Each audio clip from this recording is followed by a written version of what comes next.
যারা বলছেন যে আমি এত চিল্লানোর পরেও লোকজন আমার কথা শুনে বা তাদের নিজের বিবেকের মানে অনুভূতিতে বিবেকের ছাড়ায় সিএতে আবেদন করছে না, তারা একটু চোখ খুলে এই ভিডিওটি একটুখানি দেখুন যে ডিএলসির অবস্থা কী এখন।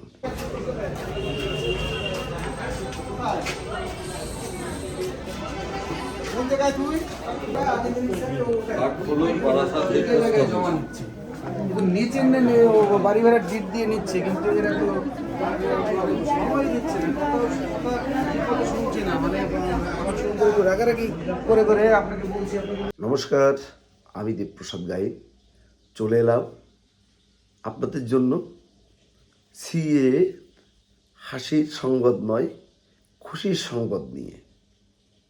এতদিন অনেকেই সিএএ বললে একটু বিদ্রূপ, ঠাট্টা, হাসি অনেক কিছুই করত, কিন্তু ইদানিংকালে আমরা যেটা লক্ষ্য করছি সেটা হচ্ছে এই সিএ সেন্টারগুলোতে যেমন উপচে পড়া ভিড়, তেমনি আপনি খেয়াল করবেন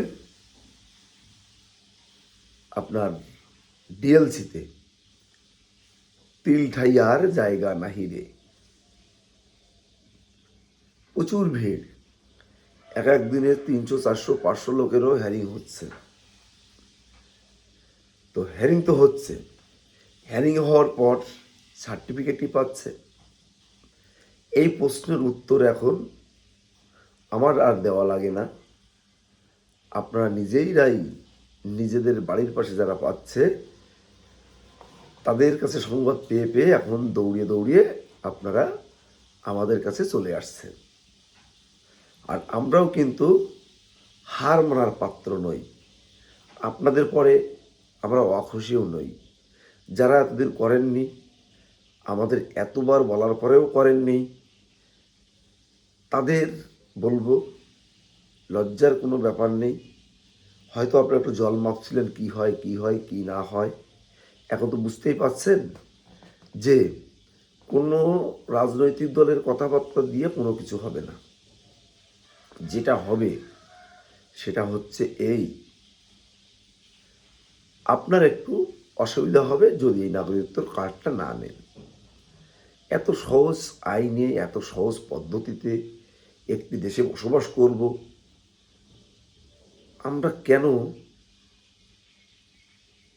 একেবারে উদ্বাস্তু তাই বলে একেবারেই আমরা একটু পায়ের মাটি শক্ত করে বসতে পারবো না, দাঁড়াতে পারবো না, তা তো হয় না। তাই আমার বক্তব্য হচ্ছে আমরা কারো কোনো কথায় প্রভাবিত না হয়ে আমরা সিএতে আবেদন করব। দেখুন, এক পরিবারে মা, বাবা, ভাই নিয়ে আমরা বসবাস করি, তার ভিতর দিয়েও কিন্তু ভাইয়ে ভাইয়েও একটু মতের অমিল হয়, মা বাবার সাথেও মতের অমিল হয়। সেটা যেমন তেমন আমরা সবাই একটা পরিবার, উদ্বাস্তুরা সবাই একটা পরিবার।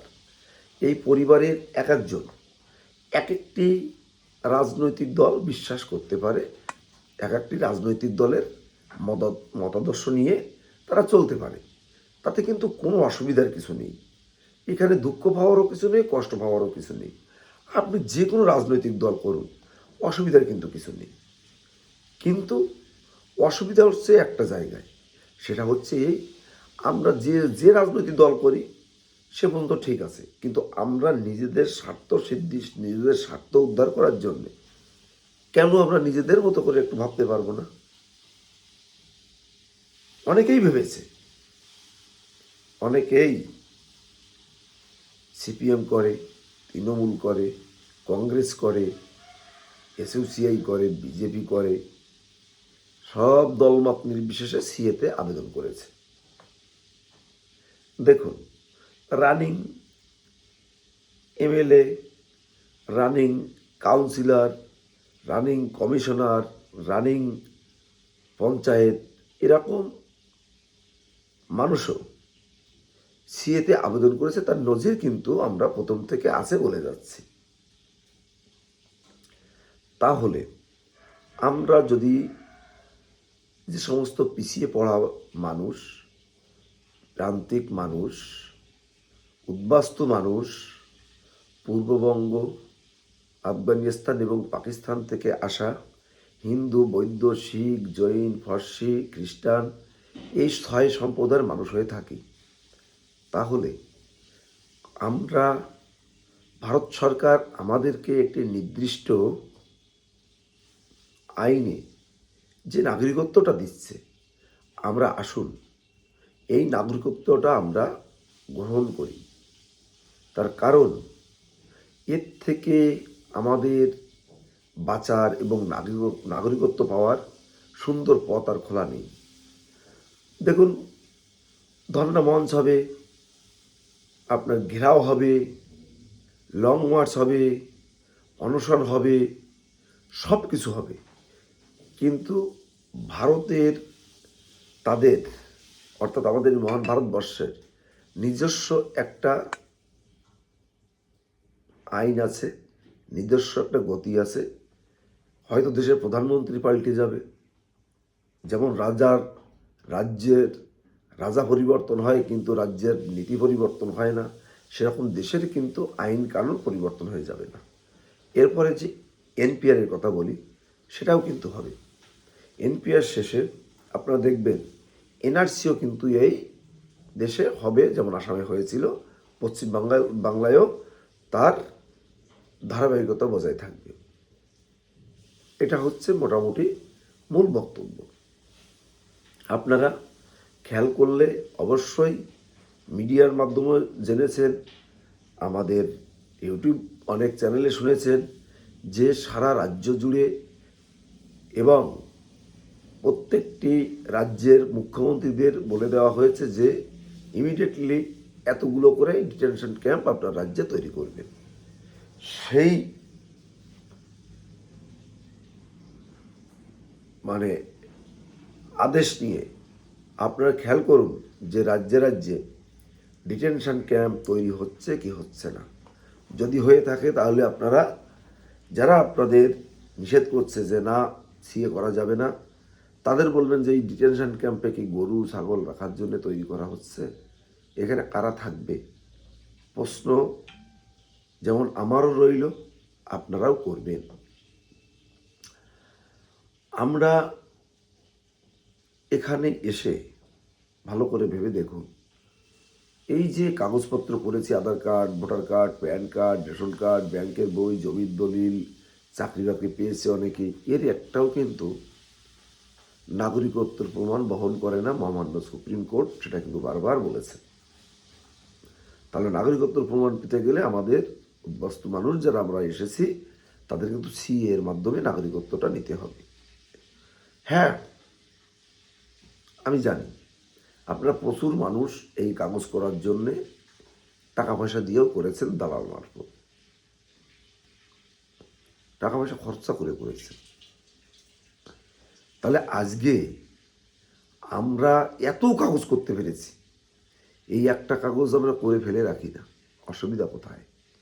একসময় দেখুন আধার কার্ড করতে হবে না, আধার কার্ড, হোদার কার্ড, কত কথাবার্তা বলে চিল্লাপাল্লা করেছিল, সেটা আপনারা কিন্তু নিজেরাই দেখেছিলেন।